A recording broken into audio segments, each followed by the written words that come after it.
नमस्कार दोस्तों, बहुत बहुत स्वागत है आपका अपने YouTube चैनल ज्योतिष पावर में।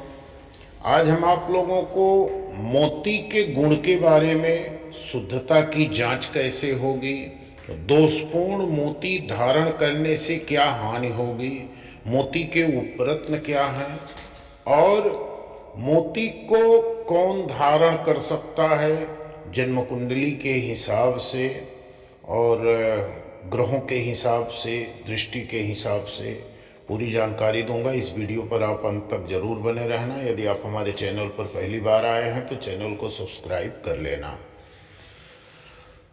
मोती के शुद्धता की जांच के लिए ऐसे तो अनेकों तरीके हैं, लेकिन सबसे बेहतर जांच अगर आप खुद करना चाहते हैं तो देसी गाय के मूत्र में, मिट्टी के बर्तन में देसी गाय का मूत्र लेकर के और मोती डालकर रात भर छोड़ दीजिए। यदि मोती टूट गया तब तो नकली है, यदि मोती को कुछ नहीं हुआ, उल्टा चमक बढ़ गई तो मोती शुद्ध है। इसके अलावा सबसे बेहतर विकल्प होता है लैब टेस्ट। आप लैब भेजकर रिपोर्ट ले लीजिए, सारी चीज़ें क्लियर हो जाती हैं। दोषपूर्ण मोती पहनने से हानि होती है। जो टूटा हुआ मोती हो यह हानिप्रद होता है। इसे धारण करने से मनुष्य में अस्थिरता बढ़ती है, मानसिक बेचैनी बढ़ती है, तनाव बढ़ता है। जिस मोती में लकीर हो या लहरदार लकीर हो, इसे धारण करने से आर्थिक हानि होती है। जिसमें कई धब्बे दिखाई दे रहे हों, दो रंगा मोती हो, इसे भी पहनना अशुभ होता है। इससे बल, बुद्धि और वीर्य का नाश होता है। जिसमें कहीं भी छोटा सा काला धब्बा हो, इसे अशुभ माना जाता है। यह स्वास्थ्य के लिए एकदम से हानिकारक होता है। मोती में चमक होना जरूरी है। यदि मोती चमकदार नहीं है तो अशुभ मोती माना जाता है। इससे गरीबी, दरिद्रता बढ़ती है। इसके साथ साथ जो मोती बहुत ज़्यादा बेडौल हो, ऐसा आकार में लंबा हो, इससे बल बुद्धि नष्ट हो जाती है। मोती के अंदर, उसके गर्भ में यदि लकीर है तो वो नाश का कारण बनता है, दरिद्रता बढ़ाता है, दुख को बढ़ावा देता है। जो मोती तांबे के कलर में हो, यह कुल का नाशक होता है। जो गहरे लाल रंग का हो, यह विनाश का कारक होता है और कभी ऐसे आदमी जीवन में कभी सुखी नहीं रह पाते हैं। हमेशा उन्हें किसी न किसी चीज का अभाव बना रहेगा। इसके साथ साथ जिसमें मोटा काला धब्बा हो, यह तो संतान के लिए हानिकारक सिद्ध माना गया है। और जो 3 कोण वाला मोती हो, यह धारण करने से नपुंसकता बढ़ती है तथा बल बुद्धि नष्ट हो जाती है। मोती के तो ऐसे बहुत उपरत्न होते हैं।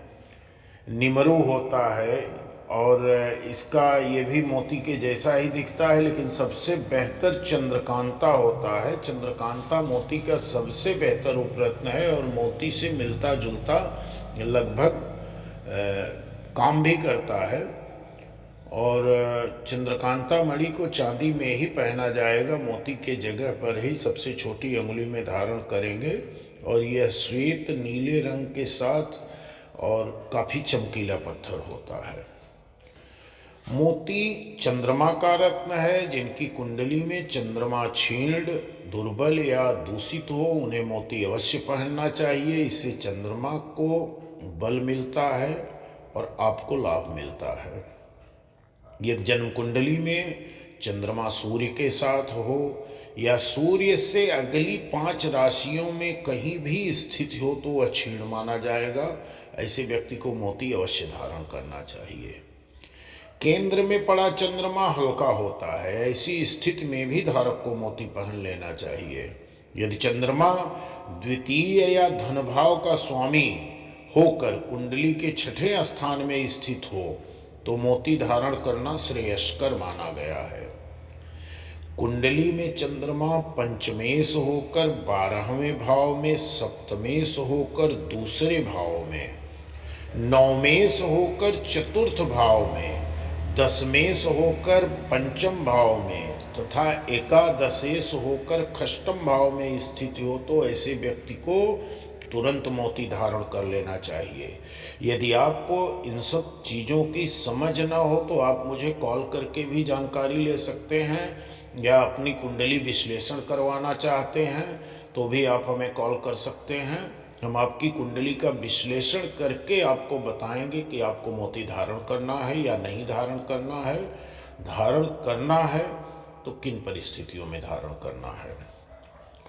यदि जन्म कुंडली में लग्नेश चंद्र सप्तम भाव में, चतुर्थेश चंद्र नवम भाव में, पंचमेश चंद्र दसम भाव में, सप्तमेश चंद्र द्वादश भाव में और नवमेश चंद्र द्वितीय भाव में, दसमेश चंद्र तृतीय भाव में और एकादशेश चंद्र चतुर्थ भाव में हो तो उस व्यक्ति को तुरंत मोती पहन लेना चाहिए। यदि किसी की कुंडली में चंद्र वृश्चिक राशि का होकर कहीं भी स्थित हो तो उसे मोती पहन लेना चाहिए। जिनकी कुंडली में चंद्रमा खष्टम अष्टम या द्वादश भाव में स्थित होंगे उन्हें भी मोती पहना जा सकता है, लेकिन कुंडली विश्लेषण के बाद ही मोती पहनना है। जिनकी कुंडली में चंद्रमा राहु केतु या शनि में से किसी भी ग्रह के साथ युति करके बैठा हो उसे भी मोती धारण करना अत्यंत लाभदायक माना गया है। ये चंद्रमा पर राहु केतु मंगल और शनि में से किसी भी एक, ये चारों ग्रह पाप ग्रह होते हैं, किसी भी एक या अधिक ग्रहों की दृष्टि हो तो ऐसे व्यक्ति को निश्चित रूप से मोती धारण करना चाहिए। यदि चंद्रमा अपनी राशि से छठे या आठवें भाव में बैठा हो तो मोती धारण करना अत्यंत लाभदायक होगा। चंद्रमा नीच का हो, वक्री हो या अस्तगत हो अथवा राहु के साथ ग्रहण योग बना रहा हो तो भी मोती पहनना अत्यंत लाभदायक सिद्ध होगा। विंशोत्तरी पद्धति से चंद्रमा की महादशा या अंतर्दशा चल रही हो ऐसे व्यक्ति को भी मोती धारण कर लेना चाहिए। तो दोस्तों, मैं अगले वीडियो में आपको लग्न के अनुसार मोती धारण करने के बारे में जानकारी दूंगा, और इस वीडियो को एक लाइक एक कमेंट करना। यदि आप किसी भी प्रकार का रत्न या रुद्राक्ष खरीदना चाहते हैं, कुंडली विश्लेषण करवाना चाहते हैं तो हमारे नंबर पर आप संपर्क कर सकते हैं। व्हाट्सएप के द्वारा मैसेज करके भी आप जानकारी हासिल कर सकते हैं। धन्यवाद।